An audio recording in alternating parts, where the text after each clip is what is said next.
All the praise, honor, thanksgiving, power, and glory belong to Jesus. Church Lord, palapalan kami ng Diyos.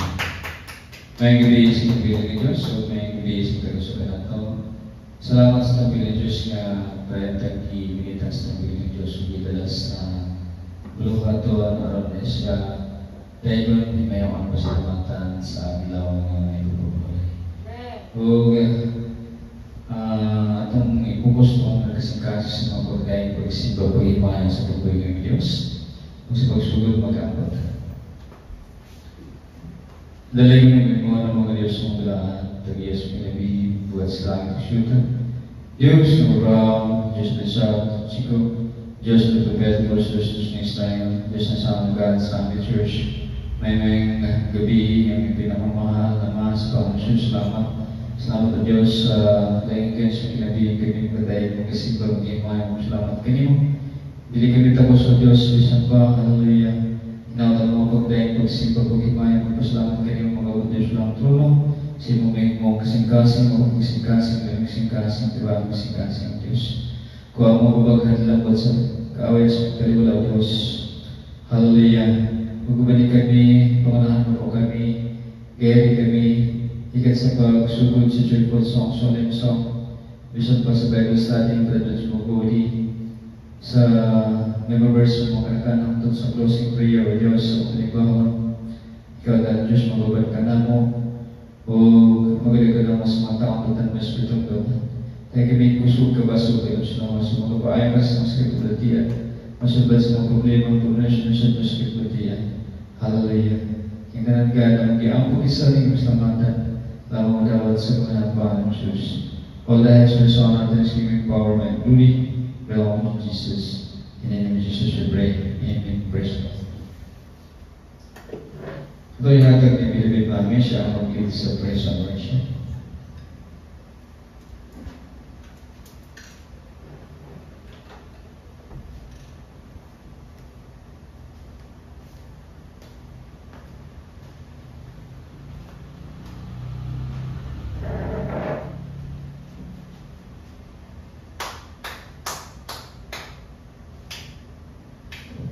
May gabi sa tanan, at ang dahil at ang buhi, o ilan ng Diyos sa mga joyful and glorious songs. Amen. Praise the Lord. These are the days of Elijah, declaring the word of the Lord.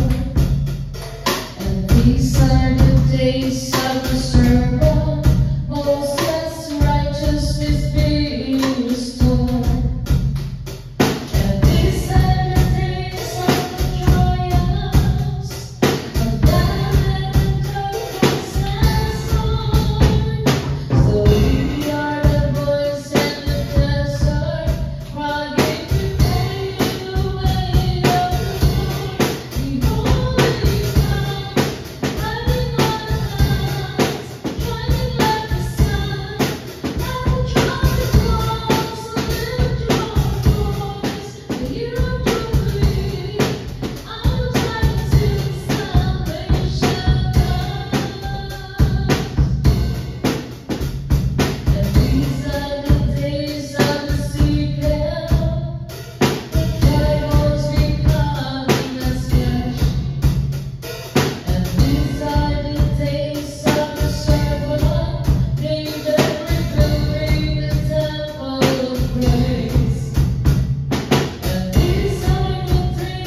Standing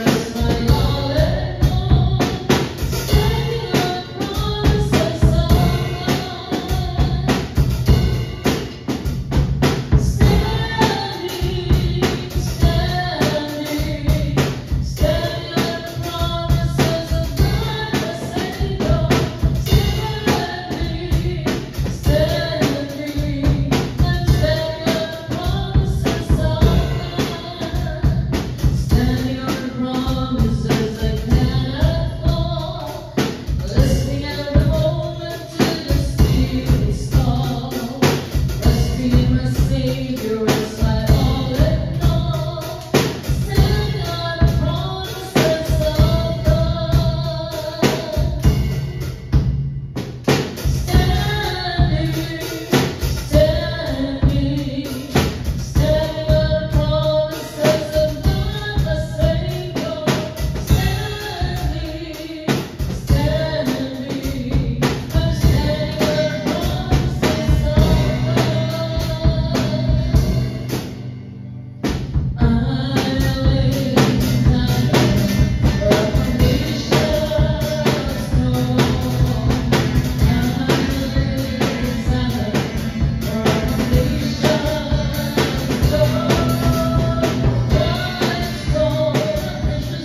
the splendor of a king, love and majesty, and all the earth rejoice, all the earth rejoice. He wraps himself in light, and darkness tries to hide, and trembles at his voice, trembles at his voice. How great is our God, sing with me, how great is our God, and all will see how great is our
Katapatan mo, Diyos, tunay at dakila.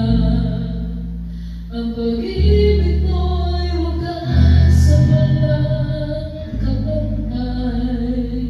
Sa aking puso, sa aking buhay, pag-ulit pagsambay, iaalay.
kabebaan, dakilang pag-ibig, pagmamahal, pagkatawad, mga pagpapala mula sa ating dakilang Diyos ay sumasakin sa gabing ito.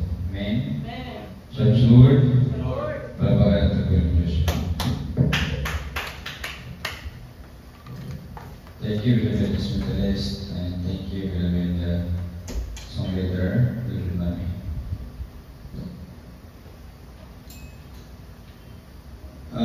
Dalawa po tayo sa ating Bible study.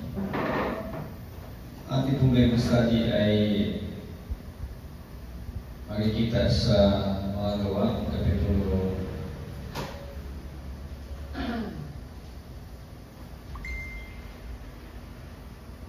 kapitulo 2, versikulo 36 hanggang 42. Ito po ay part sa pangaral ni Beloved Peter.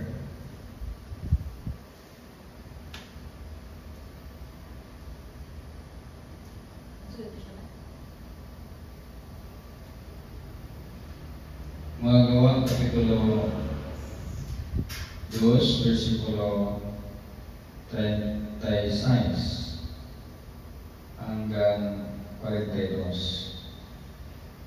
So ito po ang sentro ng pangaral nila. Ito po ay yung mga gawa, ang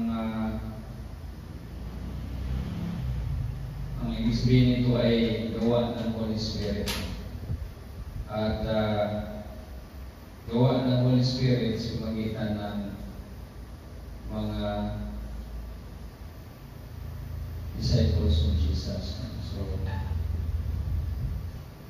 ang sentro po ng kanilang pangaral ay ang ipangaral ang magandang balita tungkol po sa mahal na Jesus na siya ay Bisaya, anak ng kataas-taasang Diyos, namatay at nabuhay, at siya yung pinagkatiwalaan ng Ama para sa ating kaligtasan. Yan po mga minamahal. So yan po mga sinasabi natin, yung pagpalit ng mahal na Jesus sa mga Levita na hindi nasumpungan ng Diyos na matuwid sa kanyang harapan. So, ang mahal na Jesus ang siyang ating gabay, ang siyang ating daan upang makapunta sa langit. Yan po mga naman. So, umpisa po natin sa Fuentes City. Nang marinig iyon ng mga tao, tumagos ito sa kanilang puso, kaya nagtanong sila kay Pedro at sa kanyang kasamang mga apostol, mga kapatid, ano ang dapat namin gawin? So nag-aaral kasi sila tungkol sa mahal na Jesus. Kung ating pong itataas ang ating pag-aaral, ito po ay tungkol sa mga kung ano man ang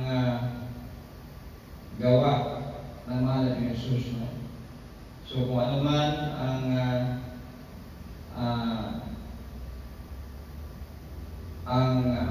pagpili ng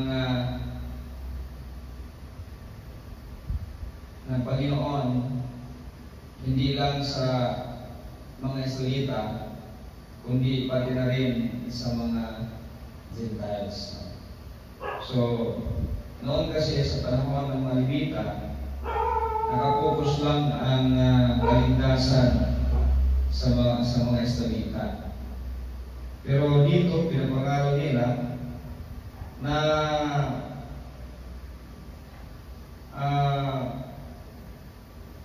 ang kaligtasan ay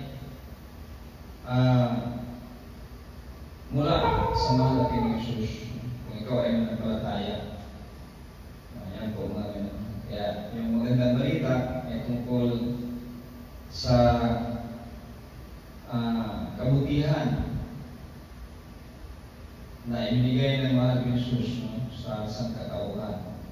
Binigay niya yung kanyang buhay, inalay niya, naging tupa siya, no, kinatay para sa sangkatauhan. Kaya sabi niya, ako ang daan. Kung sino mang papasok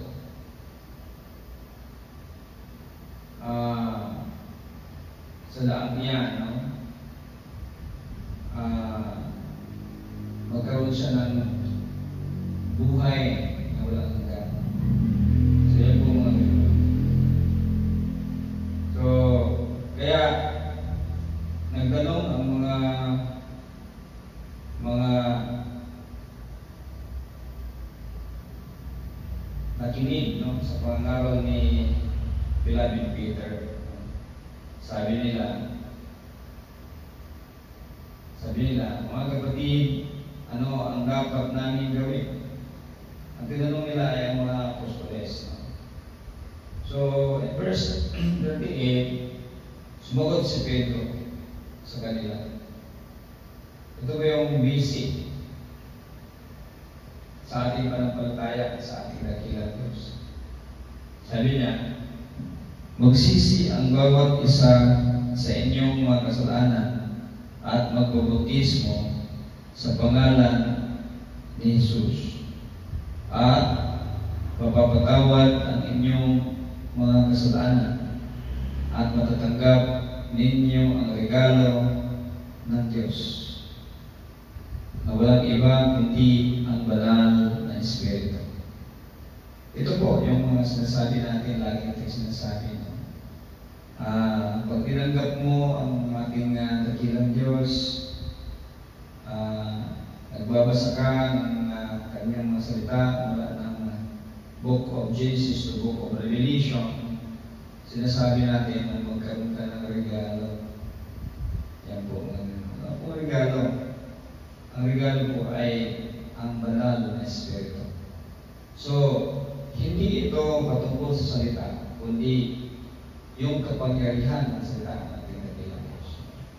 So, kasi ang salita ay banal na Espiritu ng ating dakilang Diyos.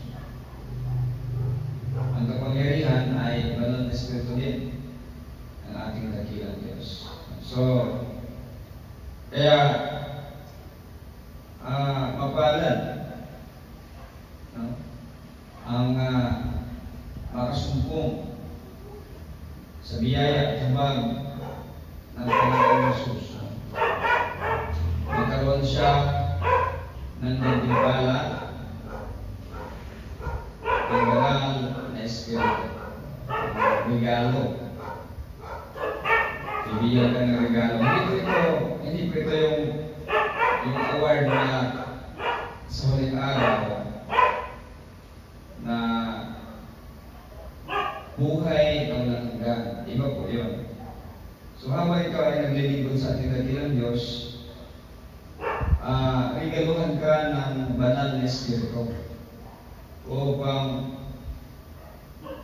siya ang tutulong sa iyo, helper, tutulong sa iyo sa iyong paglilingkod sa ating dakilang Diyos. Araw-araw ang pamumuhay kapag ang banal na Espiritu ay nandiyan, no? Hindi ka pababayaan ng ating dakilang Diyos. So minsan, mayroon tayong mga kahilingan na hindi nangyayari, pero hindi ibig sabihin na hindi tayo mahal ng Diyos. Yan po mga mahal. So, mayroon kasi ating mga gusto na minsan nakikita ng ating dakilang Diyos na iba sa ating pagtingin. No? Kasi wala naman tayong kapangyarihan malaman kung ano yung darating na bukas. Pero yan namang mga kagalingan sa mga karamdaman at At saka, siyempre, yung haba ng buhay, kalakasan sa katawan, ating mga pangangailangan, yan po ay hindi po nagkulang ang Diyos dyan. Pero yung ibang mga extra na, no, extra na mga kahilingan, hindi na-visit, sometimes mabibigo talaga tayo. Kasi ang ating dakilang Diyos ang siyang nagpapasya niya. Pero sabi nga ng mga Jesus,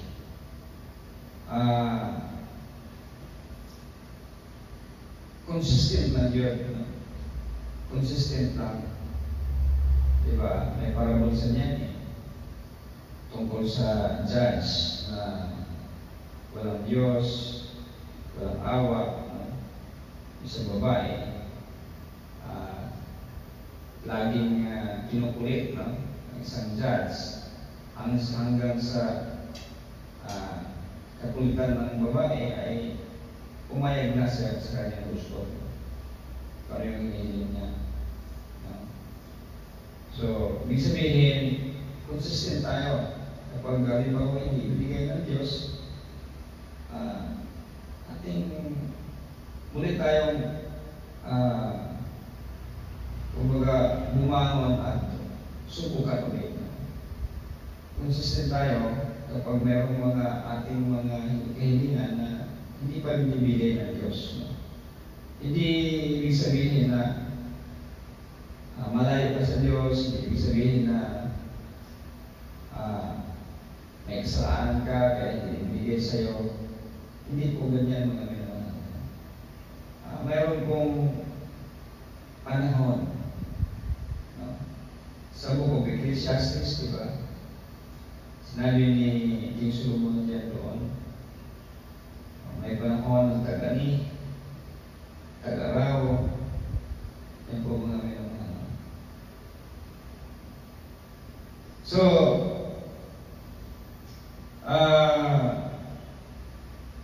huwag ka lang bumitaw sa ating dakilang Diyos. Meron lang po talaga yan. Parang sa buhay natin, napakaraming mga balakid. Di ba? Pero bakit natiis natin? Dahil sa ating pananampalataya sa Diyos. No? So, huwag natin isipin na bakit ginaganito ako ng Diyos? Bakit ginaganito tayo ng Diyos? Dahil lahat ay may purpose. No? Sa ating paglilingkod sa ating dakilang Diyos, hindi naman natin ito pinaplano. Pero ito'y nangyari. At mabilis na nangyari. Kasi ito'y karapat-dapat. Ito'y naaayon sa kalooban ng ating dakilang Diyos. Yan po mga naman. So, kung hindi man ibinigay ng Diyos,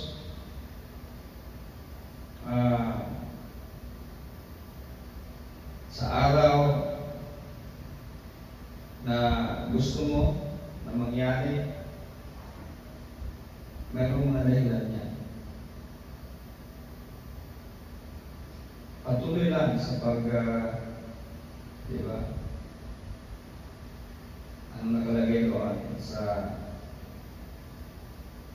sabi ng mahal na Jesus. Kumatok lang, no? Ask and you can find. Then knock and God will open the door. Diba?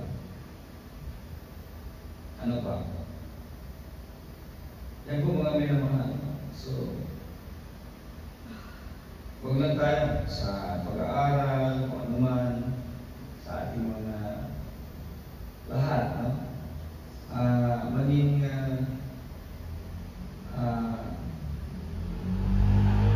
consistent lang tayo sa paggawa ng mabuti. Hindi po tayo maliligaw bawat araw sa aking ginagawa ay nararapat sa ating paglilingkod sa ating dakilang Diyos. So yan po mga minamahal, hindi po tayo maliligaw. Basta't ang kalooban ng ating dakilang Diyos, lagi natin sa puso, iniisip. Yan po mga minamahal. So in verse 39, sapagkat ang banal na Espiritong ito ay ipinako para sa inyo.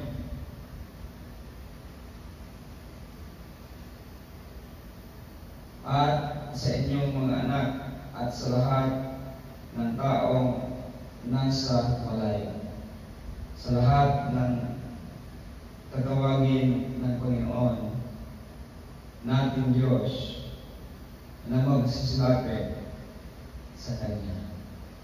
So, di na pasabot mga minamahal ni Billy Peter. No? Kasi, yung kasing banal na Espiritu, yung kapangyarihan ay promise ng mahal ng sosyal.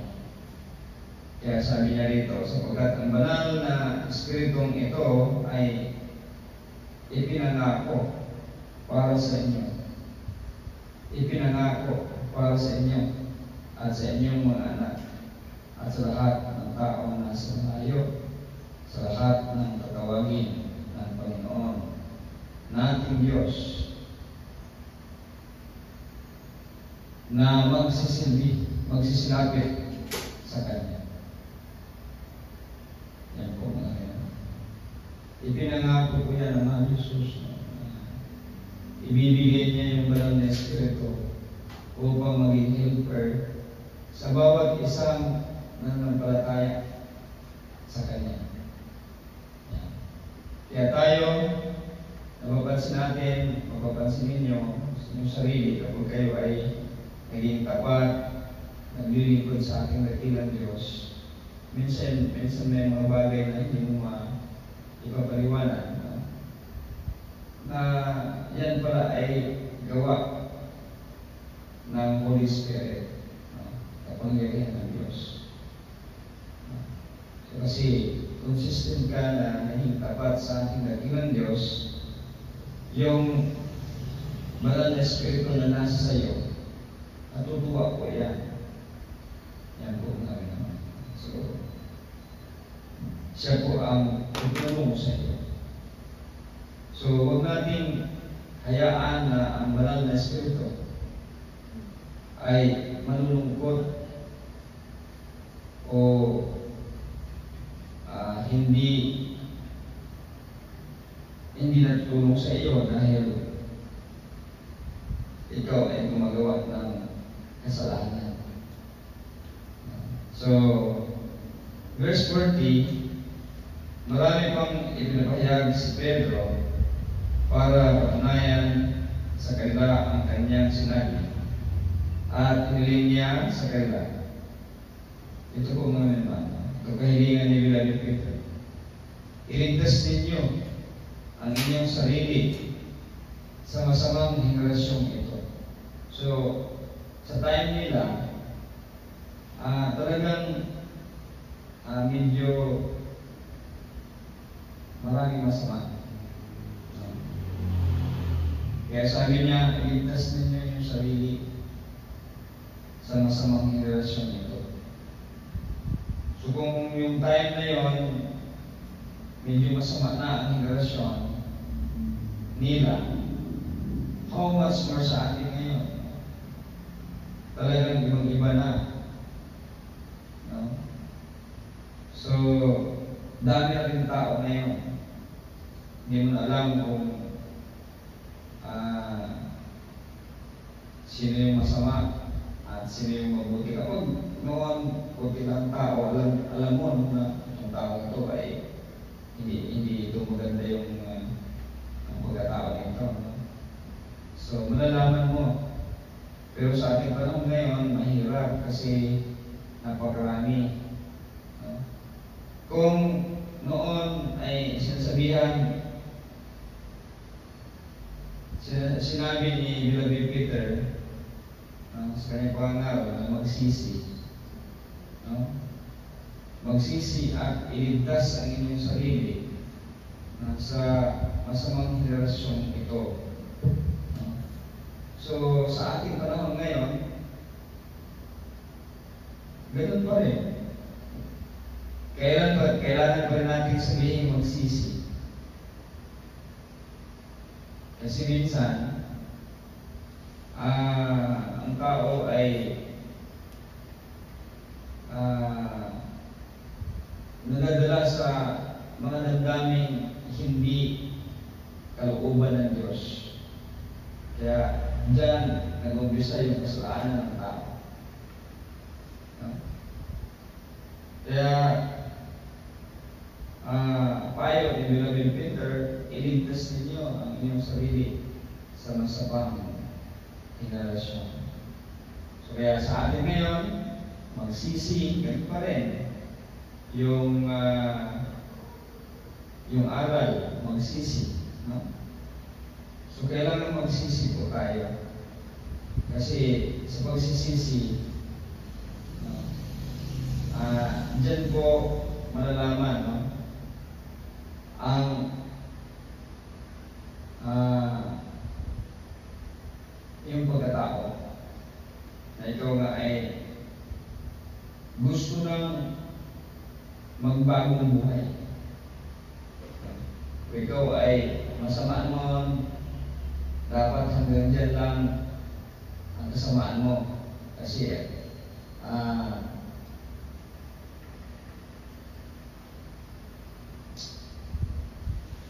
tinanggap mo na ang mahal ni Jesus. So, pagtanggap mo sa mahal ni Jesus, dapat mayroong kaakibat na pagsisisi. Kasi hindi ka naman na makakatanggap ng banal na Espiritu. Hindi ka makapagpatuloy sa iyong paglilingkod sa mahal ni Jesus. Yan po mga ganyan. Kaya dapat nandiyan yung pagsisisi. Importante po yung pagsisisi. Sa ating panahon ngayon, yan po yung ating mga panawagan, pagsisisi. O bang sa pagsisisi, maiibsan yung kasamaan sa mundo.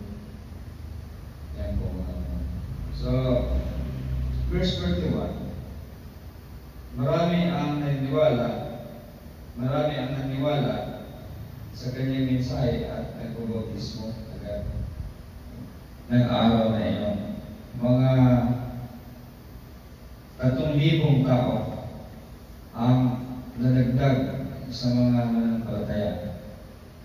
Naging masigasig sila sa pag-aaral ng mga itinuturo ng mga apostol. So, napaka-importante yung mga aral. Kasi yung mga aral, yan po yung magiging gabay sa ating pamumuhay, araw-araw ng pamumuhay. Upang tayo magagawa lamang sa kalooban ng ating Panginoon. Amen? So, in verse 42, naging masigasig sila sa pag-aaral ng mga tuturo ng mga apostol, sa pagtitipon bilang magkakapatid, sa paghati-hati ng tinapay at sa panalangin.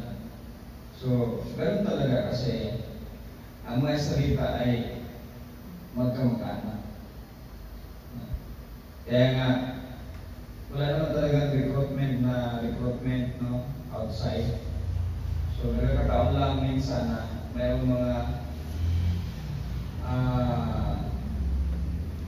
Gentiles na pinili ng Diyos. Yeah. So,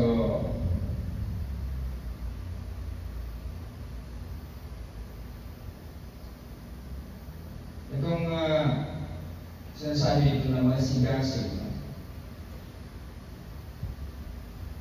Isa itong magandang magiging parang guide sa akin. Itong turo na ito na masigasig.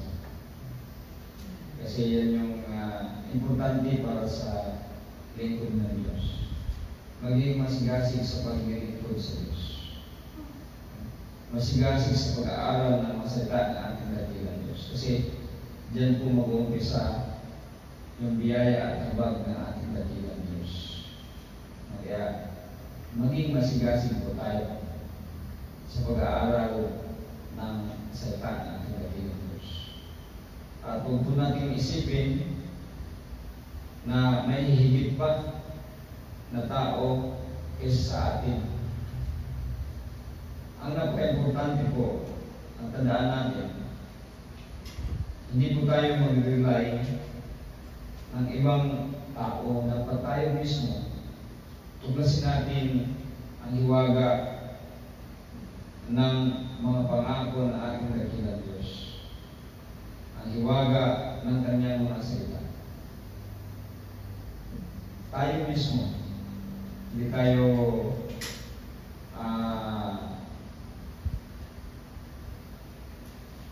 magdipindi sa iba. Kailangan tayo mismo ang mag-aaral, tupis natin ang kalooban natin ng Diyos. Yan po mga ito. So huwag po natin pagkaitan ang ating sarili at tayo po ay mapapahama. Kahit pa mayroong mga naral, ngunit hindi ka naman mismo nagbabasa ng mga salita ng ating dakilang Diyos, baka hindi magiging epektibo yung mga salita na iyong pinanghahawakan. Kasi hindi galing sa iyong mga pagtuklas, yung effort mo kapag ikaw ay umaasa sa iba. So, lagi natin sinasabi, ang kaligtasan ng tao ay personalized. Personal. Kailangan tayo mismo ang gagawa. Yan po. So, ulitin ko, maging masigasing tayo. Yung payo na ibilabit ko sa ating paglilingkod. Sa ating mga pag-aaral, pagtuklas ng mga salita na ating dakilang Diyos. Amen. Awitan natin ang ating dakilang Diyos.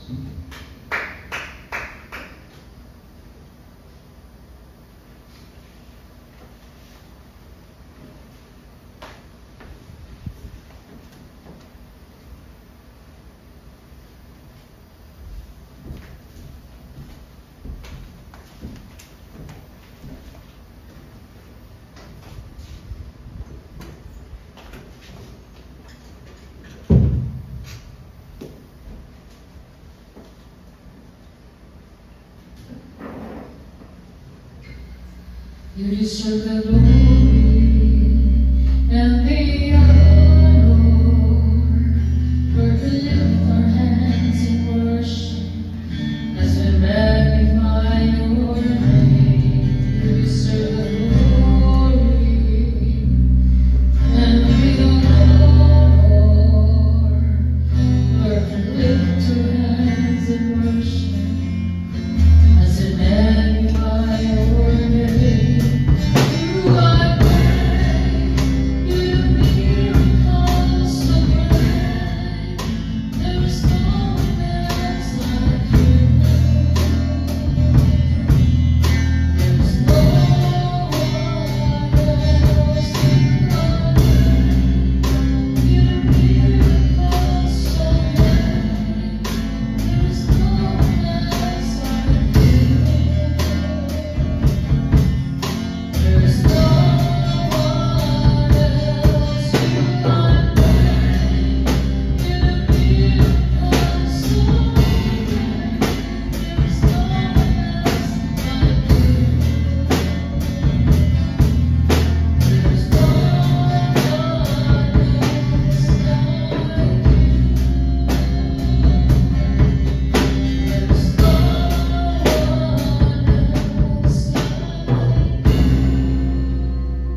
buat selagi bersyukur Diyos ng Abraham, Diyos ng Isaac, Jacob, Diyos ng Pentecost, Diyos ng Islam. Ay may gabi, Pastor Islam to Diyos sa mga pulong ang kalimugan. Hinap Diyos sa kini mga matisok sa mga nagsikasi ang pinanggamit sa mga kinabili o yan sa mga pagpadasi, pabalik ko, mapalugang sa ito sa rin. Matulog ka naman sa pagkinig po sa Islam kalimutan. Tuloy sa kami sa kibig maay, pag-isikay, pag-espirituay, pag-pamilya, pag-church, sa mga tao sa pribad, pwede kayo kasama. Dan God, hindi ang pag-isaling gusto natin. Lamang madawat sa iba ng Father Jesus. All the heads were honor and thanksgiving power and glory belongs to us. Just we pray, Amen. Praise God.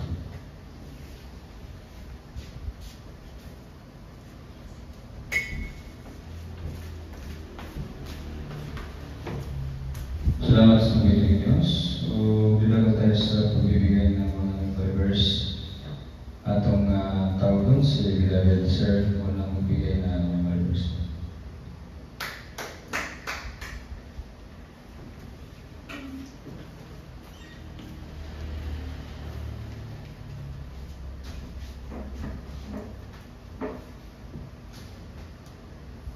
Galatians 5 verse 13. As for you, my friends, are called to be free, but do not let freedom become an excuse for letting your physical desires control you.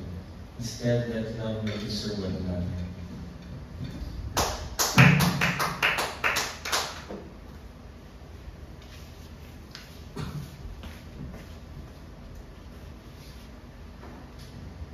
Proverbs 30 verses 5 to 6.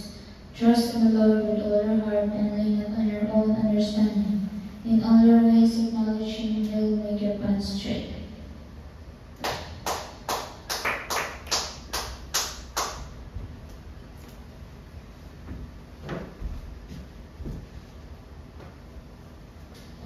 James 4 verse 17. If anyone then knows the good thing he ought to do, but doesn't do it, is sinful.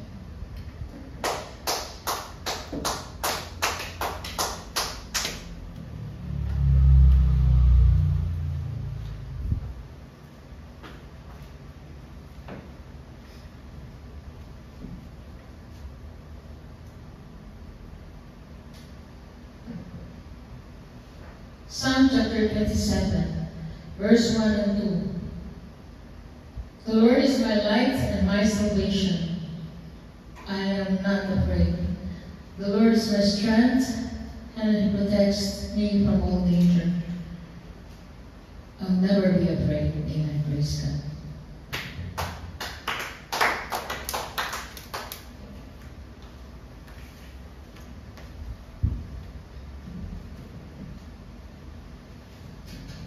Dili ang tanan nagtawag ka na kung Ginoo makasulod sa ginharian sa langit. Katulang nagatuman sa kamunuton sa akong amahan at sa langit. Mateo 20:20. Salamat sa pagbilang Diyos. So, salamat sa kadaugan na ihatag sa pagbilang karon. O hinaot ng atong bilang Diyos padayon ng gawin ka nato ang tugma sa atong mga pagsimba, padayon sa pagpangirin sa adlang ipapahulay, hinaot nga taga-taga protection sa bilang Diyos sa gabi, tugma o kampingan protection ng tao sa mga tao at ang Espiritu ng Diyos. Padayon na atong bilang Diyos mga talbos ng mga atibag sa mga pagkampo, talenta na mag-aayos ng sekretariat masulat sa mga problema. O talenta tandasigon sa atong biglang Diyos, sa atong mga pagbay, pagsimba, paghimaya, mga taga-adlaw, o taga-bini, in between, sa mga panahon nga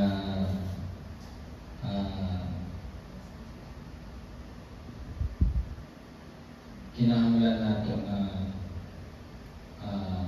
dayon simbahon ang atong bibili ng Diyos. O bawat isa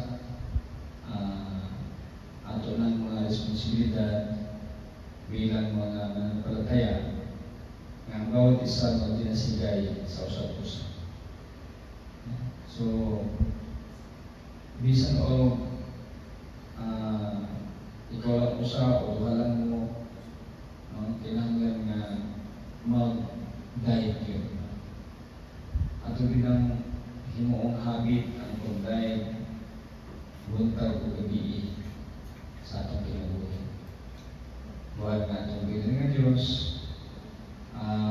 mahimuot sa mga ginagmay nato nga magpapasalamat sa iyang kaayo ito nato. Amen. O sa closing prayer, atong ihatag ni atong ngayon si David Angel siya mag-lead sa closing prayer.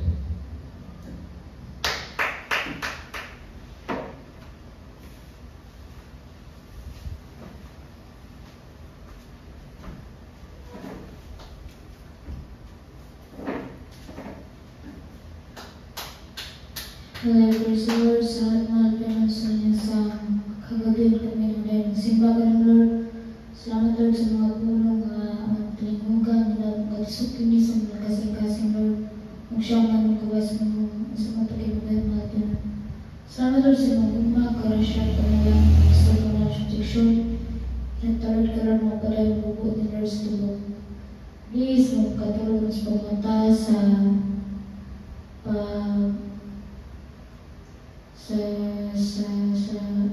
sa pagpadayon sa mga laton o Lord ka rin makapadayon o bubos mong kung mga grasyang pinalaan mo sa mga relasyon sa panangalan o bimusag ata kami proteksyonan at ilayo sa mga tawlatan sa mga tawlatan ng sikudan natin o sa pag-continue sa pagpangalanan natin o ginasuntarod ka rin mga kabisaya sa mga sa Panginoon ang ganasaray na parang mga sa kaamay kasama ng Diyos niya kasama pa kasama ng Diyos niya sige sa otok kasama ng Diyos niya sige sa kabatan kamaran kabugan kasama ng Diyos niya sige sa kawasan kasama ng Diyos niya sige sa tulong resyuma kasama ng Diyos niya sige sa kabatan kamaran kabugan kasama ng Diyos niya mga sakit mo sa mga Diyos presence kasama ng Diyos niya sige sa bukok mga bukat kasama ng Diyos niya mga ubos sa pagdinanat kasama ng Diyos niya Ubang pa mga sakit badan, mahal pinon, ang nabatid gikan sa hospital pa, nadarap ka lang mag-aayam natin. Jesus save, Jesus heal, Jesus is the fountain of life. Our girls are mother of Jesus is our shepherd, shining light. Thank you, Lord of Jesus. All thanks, praise, glory, honor, power, might, thanksgiving belongs to Jesus. In the name of Jesus we pray and pursue.